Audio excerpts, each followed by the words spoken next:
Sumainyo ang Panginoon. At sumaiyo rin. Ang mabuting balita ng Panginoon ayon kay San Lucas. Papuri sa iyo, Panginoon.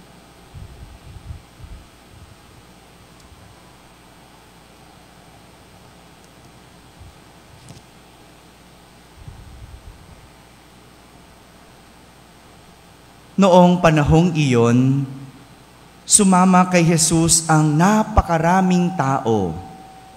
Humarap siya sa kanila at kanyang sinabi, "Hindi maaaring maging alagad ko ang sinumang umiibig sa kanyang ama at ina, asawa at mga anak, mga kapatid at maging sa sarili niyang buhay nang higit sa akin. Ang sinumang hindi magpasan ng sariling krus at sumunod sa akin ay hindi maaaring maging alagad ko. Kung ang isa sa inyo'y nagbabalak magtayo ng tore, hindi ba uupo muna siya at tatayahin ang magugugol para malaman kung may sapat siyang salaping maipagpapatapos niyon? Baka mailagay ang mga pundasyon, ngunit hindi naman maipatapos. Siya'y kukutyain ng lahat ng makakita nito. Sasabihin nila, nagsimulang magtayo ang taong ito pero hindi naipatapos. O sinong hari na makipagdigma sa kapwa-hari ang hindi muna uupo at pag-aaralang mabuti ang 10,000 niyang kawal ay maisasagupa sa kalaban na may 20,000 tauhan. At kung hindi niya kaya, malayo pa ang kalaban, ay magsusugo na siya ng mga kinatawan upang makipagkasundo. Gayon din naman, hindi maaring maging alagad ko ang sinumang hindi niya tatalikdan ang lahat sa kanyang buhay. Mga kapatid, ang mabuting balita ng Panginoon.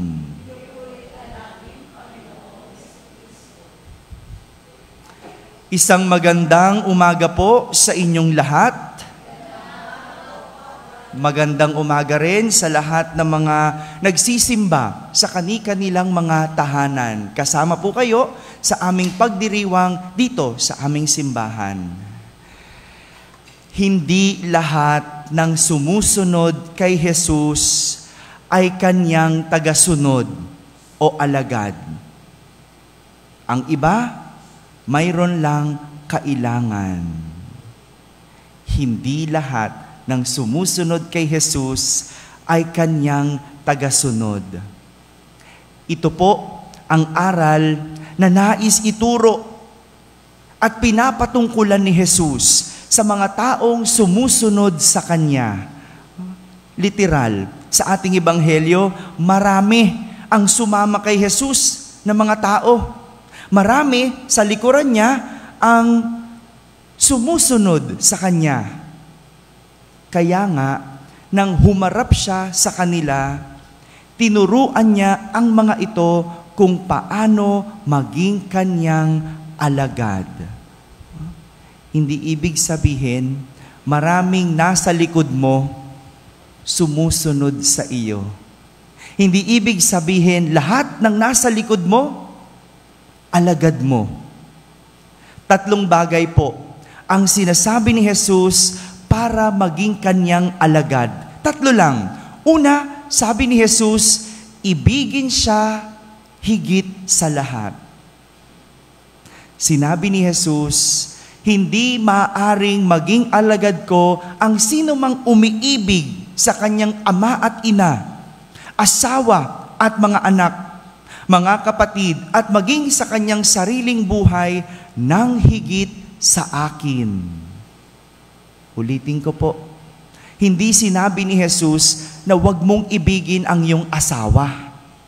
Hindi sinabi ni Jesus na huwag mong ibigin ang iyong anak o mga magulang. Ang sinabi ni Jesus, ibigin mo siya ng higit kanino man. higit sa iyong asawa, higit sa iyong mga anak, higit sa iyong pamilya. Ito po ang ibig sabihin ng unang utos ng Diyos. Ang ibigin ng Diyos ng buong isip, ng buong puso, ng buong lakas at buong kaluluwa. Walang alagad na nagmahal ng iba ng higit kaysa Diyos. Dahil hindi pwedeng hindi una ang Diyos. Ang asawa mo, pwede kang iwan. Ang mga anak mo, paglaki niyan, iiwan ka niyan.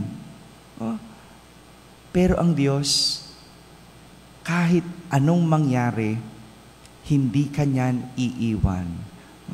Father, huwag mo namang sabing lolokohin ako ng asawa ko. Ay, hindi yun. Mamamatay yan eh. Hindi ko alam sinong mauna sa inyo. Pero ang sinasabi lang, iiwan ka ng lahat, pero hindi ang Diyos.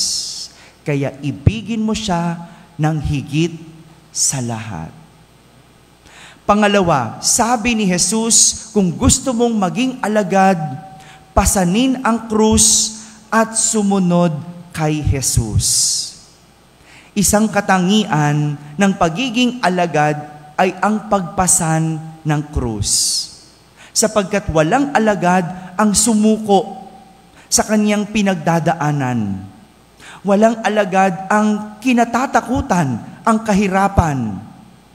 Dahil ang isang alagad, handang harapin ang anumang hirap na laban. Kung takot ka sa hirap, kung takot ka sa dusa, kung takot ka sa pagpasa ng krus, hindi ka pwedeng maging alagad ni Jesus. Dahil ang krus ay simbolo ng pag-ibig ng Diyos. Kung kaya't anumang pinapasan, basta't may pag-ibig, ito ay gagaang. Di ba bilang nanay, alam mo, nabibilib ako sa lahat ng mga ina. Kung hindi ka nanay, yung 9 na buwan na pagdadalang tao, hindi mo kayang gawin yon.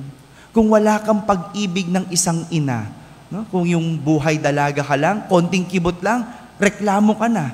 Diba? Ang nanay, kayang magtiis. Isusubo na lang, ibibigay pa sa anak. Bakit kaya yon?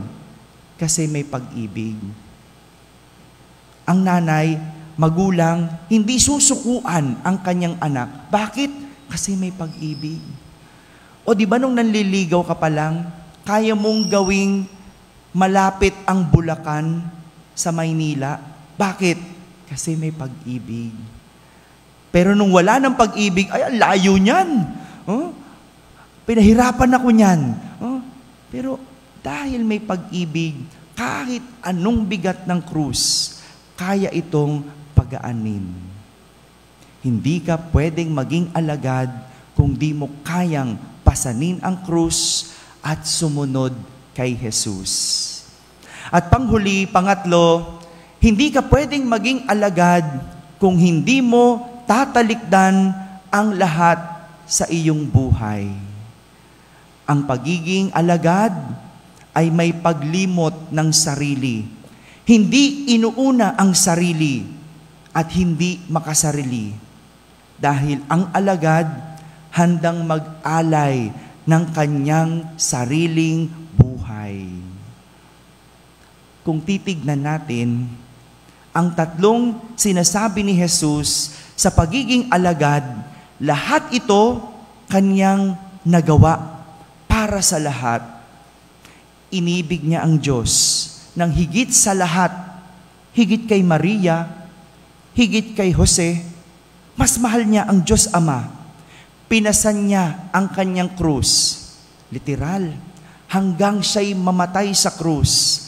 At higit sa lahat, tinalikdan ang lahat sa kanyang buhay.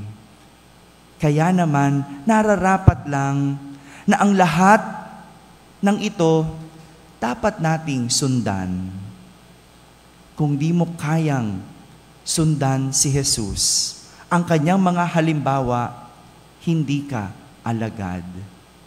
Hindi lahat na nagsisimba, hindi lahat ng pumupunta sa Quiapo, hindi lahat ng lumuluhod, ibig sabihin, alagad ng Diyos.